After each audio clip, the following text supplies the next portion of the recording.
Welcome back. Namaskar. Good evening. I am Swati Joshi. The results of Haryana Assembly elections today make one thing clear, that the Modi factor is very much alive when it comes to Assembly elections. For voters, regional issues are more important than national issues. Perhaps that is why, sensing a wave of anti-incumbency after being in power for 10 years, the BJP decided to reposition itself strategically. Just a few months before elections, Manohar Lal Khattar was removed as the CM and the party gave an OBC leader, Naib Singh Saini, the chance to become the first OBC chief minister of the state. The party even severed ties with 2019 post-poll ally JJP to send a message to the non-Jat voters. On the other hand, the Congress party focused on national issues more, with a specific focus on Jawan, Kisan, Pahalwan. There was infighting and confusion among the voters on the CM face as well.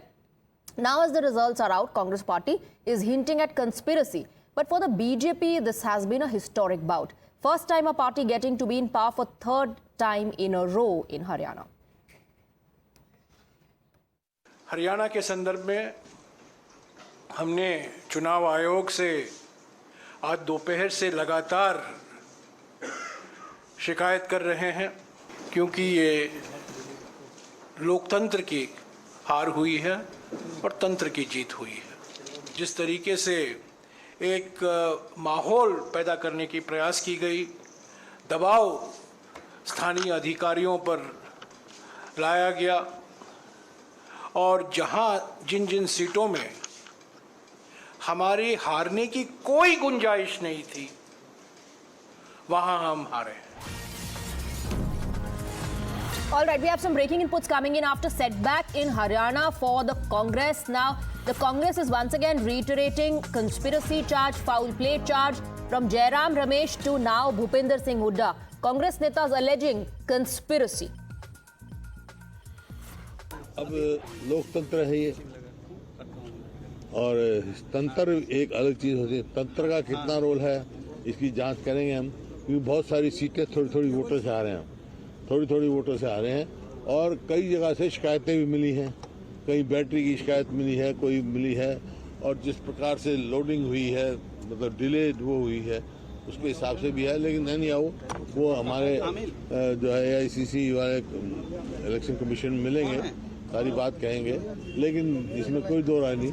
आश्चर्यचकित हुई। क्या बड़ा कारण मानते हैं आपने एक तंत्र की बात कही, लेकिन एक कांग्रेस के अंदर भी एक तंत्र काम कर रहा है। कोई लीडर 6 दिन के लिए प्रचार करने नहीं जाता है, कोई लीडर दिल्ली में बैठ के केवल इंटरव्यू करता है। वो उस तंत्र नहीं, कांग्रेस एकजुट थी। ये तो आप लोगों की बात कहानी थी। अब बीजेपी का तो आप देख रहे नहीं, विद साहब कहीं घर से नहीं निकले, रामविलास जी शर्मा जी टिकट काट दी गई थी, वो तो अलग बात है। देखो, कोई भी प्रजातांत्रिक पार्टी होगी, लोकतांत्रिक पार्टी होगी, मतभेद स्वाभाविक हो सकते हैं, लेकिन मनभेद किसी का नहीं था। साहब, कुमारी शैलजा ने आज सवाल उठाया है कि प्रॉपर कोऑर्डिनेशन नहीं था, तालमेल नहीं रखा गया था प्रॉपर। कुमारी शैलजा ने कहा है कोऑर्डिनेशन रखना किसका काम है? सबका काम है कोऑर्डिनेशन। कौन सा कोऑर्डिनेशन का मतलब की बात जब आप कर रहे हैं, तो क्या आप EVM की ओर इशारा कर रहे हैं? क्योंकि आपकी पार्टी ने कहा कि स्लो रिजल्ट जो है वो अनाउंस किए जा रहे थे। कुछ ना कुछ है ना, जब इस बात की वो करेंगे। शिकायतें मिली हैं हमारे को कि भाई बैटरी की कहीं 99% बैटरी थी, कहीं 70% थी। सबकी शिकायतें उम्मीदवारों ने दी हैं, वो सारी हम उनका करेंगे। बड़े साहब, एक जो बात कही जा रही है एनालिसिस के तौर पे कि जो जाट और नॉन जाट में ये चुनाव बट गया और नॉन जाट वोटों का कंसोलिडेशन, पोलराइजेशन हुआ बीजेपी के पक्ष में। इस पर आप ऐसा कुछ नहीं है। ये आप लोग यहाँ कोई जात पात का नहीं, कांग्रेस की राजनीति है, कांग्रेस की स्पष्ट नीति है, न जात पे न हाथ पे मोहर लगेगी। हाथ हुड्डा साहब, अब आपके पास क्या ऑप्शन बचता है? अब तो नतीजे सामने हैं, अब ऑप्शन आपके पास क्या बचता है? क्या करने वाले आगे आप? आगे क्या करने वाले हैं? प्रजातंत्र है, जहाँ लोगों ने जो फैसला होगा वो स्वीकार करेंगे हम। लेकिन जो है, कहाँ कुछ रही है तंत्र में, कहाँ कुछ हुआ, उसकी जरूर हम। भूपेंद्र सर, EVM को लेकर लोकसभा चुनाव में भी तमाम सवाल खड़े हुए थे। कई सीटों पर मार्जिन को लेकर, वोटों की गिनती को लेकर सवाल हुए थे और उसके लेकर संतुष्टिपूर्ण जवाब नहीं मिला था।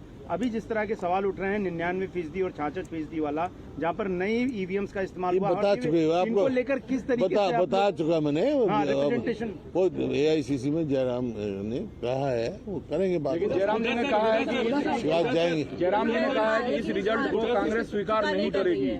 इस रिजल्ट को अंडर प्रोटेस्ट हम स्वीकार करेंगे। हुड्डा सर अभी हाल में लोकसभा चुनाव हुए थे वहाँ। So Bhupinder Singh Hooda says हम जात पात की राजनीति नहीं करते. It's a hat trick for the BJP. Congress says we will not accept this. There's conspiracy happening against us. But let's take a look at the message that is coming out from Haryana.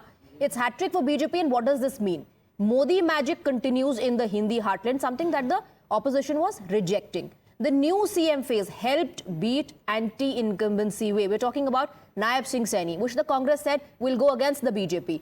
Then over-dependence on the Jats and the infighting has hurt the Congress party. They were trying to consolidate the Jat votes, and then you have the infighting factor as well, which has led to this defeat of the Congress. Message number 4, Rahul's Vijay Sankalp Yatra failed to woo the voters. So on one hand, Modi magic was working. On the other hand, the Sankalp Yatra did not influence the voters. Message number 5, Vikas model resonates more than the caste census pitch. Something that the BJP has been talking about, that it's the caste census pitch which has cost the Congress party. What are the factors which has cost the Congress party elections in Haryana? Let's open this up and let's go across.